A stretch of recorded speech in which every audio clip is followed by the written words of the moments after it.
All right, kids, before I get to some clips from Rand Paul warning us about our coming fiscal calamity, here's some data I just compiled. The entire transcript will be at Rumble because they allow a long video description. YouTube's doesn't allow as long a one, and screw you, YouTube, anyway. Of the 93 votes to waive all budgetary discipline from 2013 to 2022. A lot of this is about the filibuster. Again, the full thing will be posted at Rumble. Of the 93 votes to waive budgetary discipline in the 113th to 117th Congress, 30.1% or 28 of them were successful. Remember, those votes have a 3/5 threshold, so it always needs some votes from the opposition to be successful. Of those 93 votes, Republicans voted yay 52.36% of the time.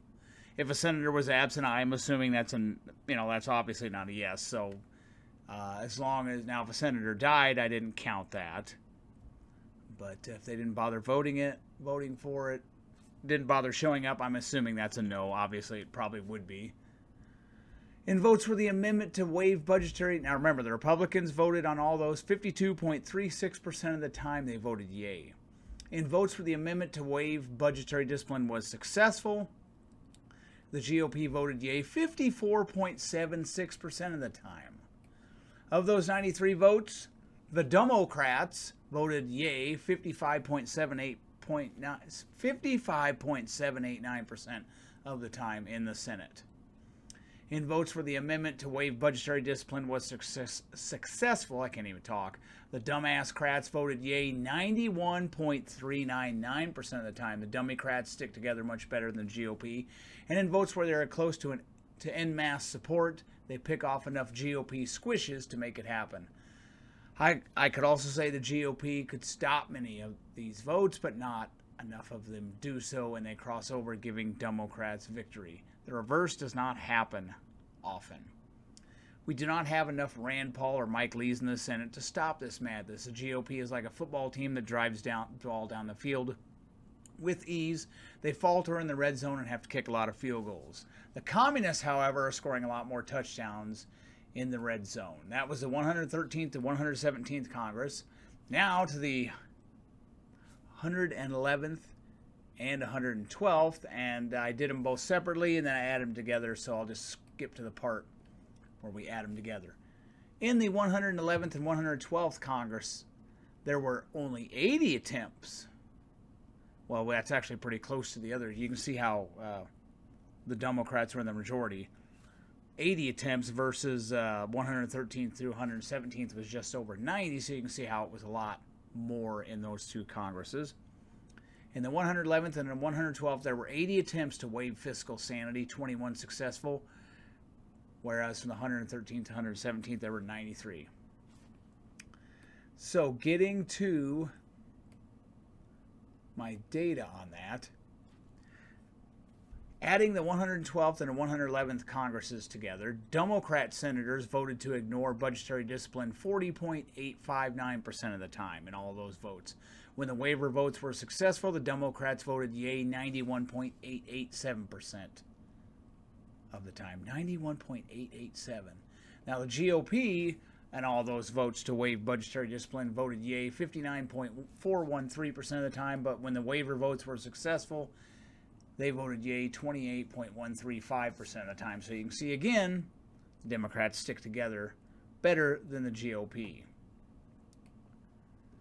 This is why they must be stopped, and I will again appeal to any voters living in Montana, West Virginia, Arizona, or Ohio. You will have GOP Senate primaries in the summer of 2024.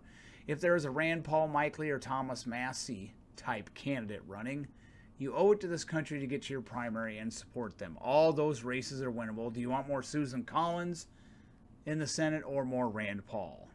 Do you want more George Voinovich and Mitt Romney or more Mike Lee? If you are in Utah, do everything to make sure next year is Mitt Romney's last full year in the Senate. Capiche? Little bonus. Senator Rand Paul attempted to increase the voting threshold for budget points of order not long ago. 13 Republicans joined all Democrats in defeating it. Rand Paul wanted to make it more difficult for Congress to engage in deficit spending, sans an offset. Most of the Senate would have none of it. I've got a lot of data pointing back to when Democrats actually cared about deficit spending. It's a good old boys club, and women. They all like to spend. Since the waning days of the George W. Bush regime, parquet teeth Bernie Sanders has voted to add almost $11 trillion in spending to our federal budget. Wonder why inflation is becoming a regular problem? Their plan is to rupture the middle class and upper middle class. And you compare that to Rand Paul or Mike Lee, and they don't spend nearly as much. The Democrats are doing this on purpose. They are trying to crash the economy. This inflation is on purpose, and they pick off a handful of retarded Republicans, as my data demonstrates, to go along with this crap. What will you do when the shelves are empty? Are you prepared? This illegal immigration is also done on purpose to destabilize as many communities as possible. And what would that flood do to our already embattled entitlement programs that many folks did pay into for the better part of 50 years? What will they do when their Social Security check is worthless? Again, I have to stress I got a lot of comments from Chuck Schumer way back in the Bush administration, Nancy Pelosi way back, dingy Harry Reid, several other people. Parquet Bernie Sanders in his first interview on C-SPAN, he was flapping his yellow teeth about the national debt. Now, also, if a Bernie supporter says, "Oh, it's a tax cuts will do it," tax cuts. Well, take my Bernie Sanders tax hike challenge, which will be linked in the video at Rumble, where I have the entire transcript, and that will totally demolish that. So, Mr. Chairman, I yield back. Rand Paul, though, I mentioned, why not just have, everyone just get checks for whatever amount at this point, right? Well, what did the Democrats say about this? They told us, we could pay people to stay home and it would be fine. They effectively used the COVID pandemic as a trial run of modern monetary theory, or really universal basic income within let's get into this actually. Definitions. Modern monetary theory. Very straightforward idea pushed by the radical socialists in this country, which is just have the Treasury spend whatever it wants, whatever you think is a good idea to spend that money, and you'll figure out inflation later. That's basically MMT. And they'll say, "Oh, no, there's somebody who's a PhD from, Brown University in economics who's going to shout at you about how..." No, that's pretty much MMT. That's Bernie Sanders' advisors on the economy. That's what they think. And we tried that a little bit. Now, some would argue that we've been doing that in this country for a long time anyway, which is why we're $30 trillion in debt. Well, it's all a question of degree, right? I mean, a true modern monetary theory devotee would say, "Oh, you've got poverty? Just give everybody $5,000 a month or $2,000 a month or whatever the figure is. Don't worry about what that'll do because it's worth it. Don't worry about what that does to your economy." And we did some version of that during COVID, although it's different because we told people they couldn't work and then paid them to not work after the government said you had no choice in the matter. So we've run up now over $30 trillion in debt. We have stubborn high inflation. A lot of people feel like, what am I going to do to try to preserve the value that I have accrued in my savings account from hours and hours and hours of my life, my blood, sweat, and tears? And there's no easy answers right now. There are some steps. We talk about them here on the show, some steps you can take. But Rand Paul is one of the few people paying attention to the fact that the lame duck Congress right now is looking to essentially set the budget for next year before the new Congress comes into office. Like, we just had an election, and really among the most important things, some would say the most important thing that Congress does is the power of the purse, and they're going to decide budgetary matters for next year right now. They're not going to. Why not push it to the next? Well, we all know why. The Democrats have more control now than they would in a couple months' time, but there's no principle to address here. And Rand points out, this is amazing. I didn't know this. If we were to just do the 2019 budget now, it would actually be a balanced budget in terms of spending priorities. Here he is. Play clip 7. Balancing the budget, how hard would it be if we passed 2019's budget A budget from 3 or 4 years ago, if we pass that today, the budget would balance. That's how much spending has grown over the last 3 or 4 years. All the COVID spending is now built in. Nobody's going back towards the normal baseline. All that COVID spending is baked in, and we're bankrupting the country, and we're adding debt faster than we've ever added it in the history of the country.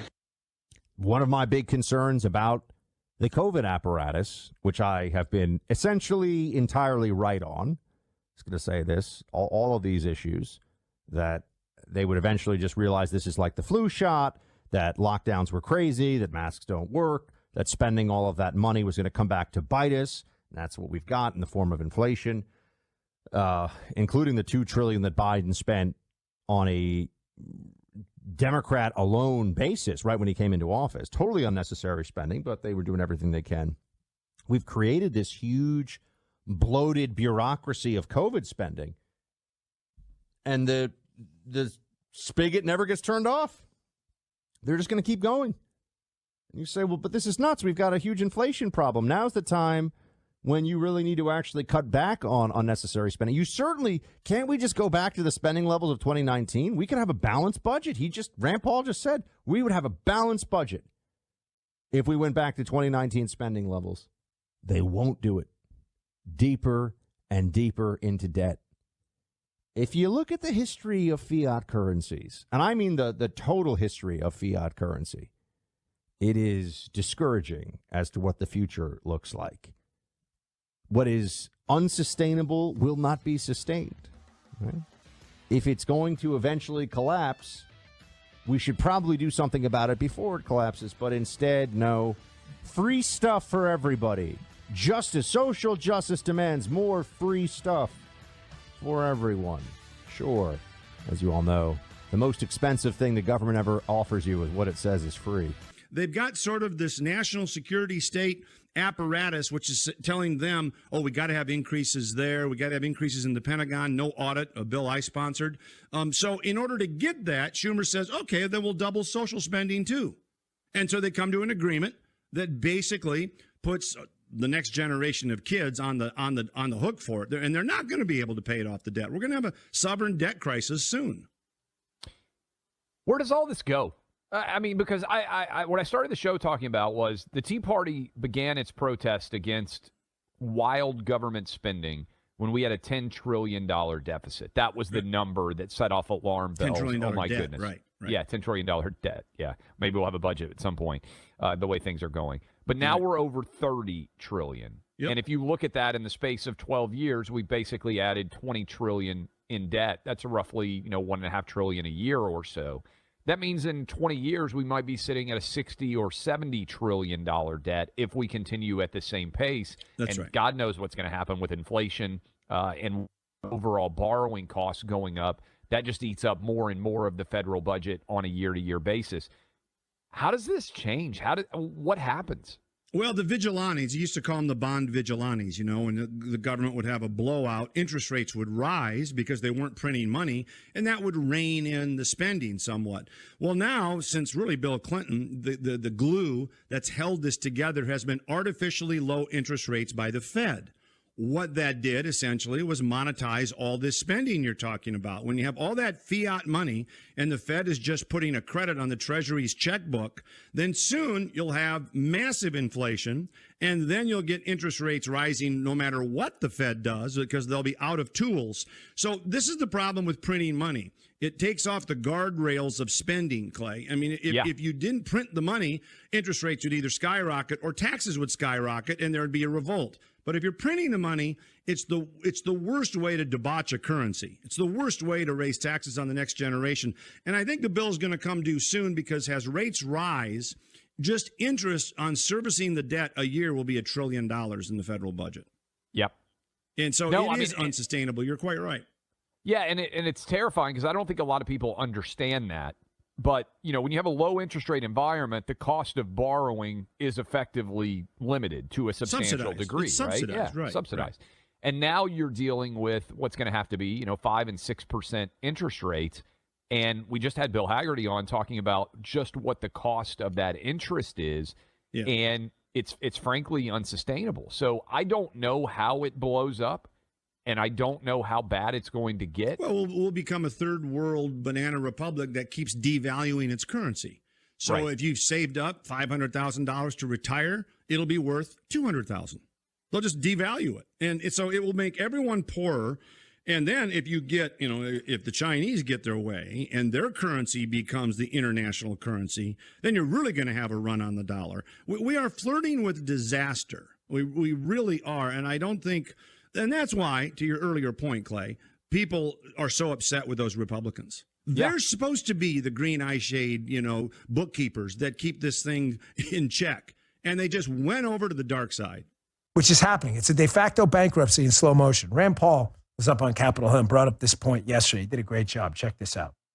I brought with me the Omni, 4,155 pages. When was it produced? In the dead of the night, 1:30 in the morning when it was released. Now, people argue that it's conservatives' fault. You don't have the Christmas spirit. Somehow you're holding up government. Well, whose job is it to produce this? The people in charge of spending, the people in charge of both of the parties. When did they know that this would be necessary? Well, it's in the law, September 30th. You got 9 months, almost 10 months to produce a plan, to have a spending plan. They weren't ready on September 30th, so they voted themselves 90 more days. They weren't ready last week either, so they voted themselves another week. And now we have it at 1:30 in the morning this morning. But what's the clamor? The clamor is to vote. Vote now. Let's get it done. Why are you standing in the way of spending? Well, the real question is this. What is more dangerous? What is more dangerous to the country? $1.1 trillion in new debt, or as Republican leadership likes to say, oh, but it's a win. It's a big win. We're getting $45 billion for the military. So which is more important? Which threatens the country more? Folks,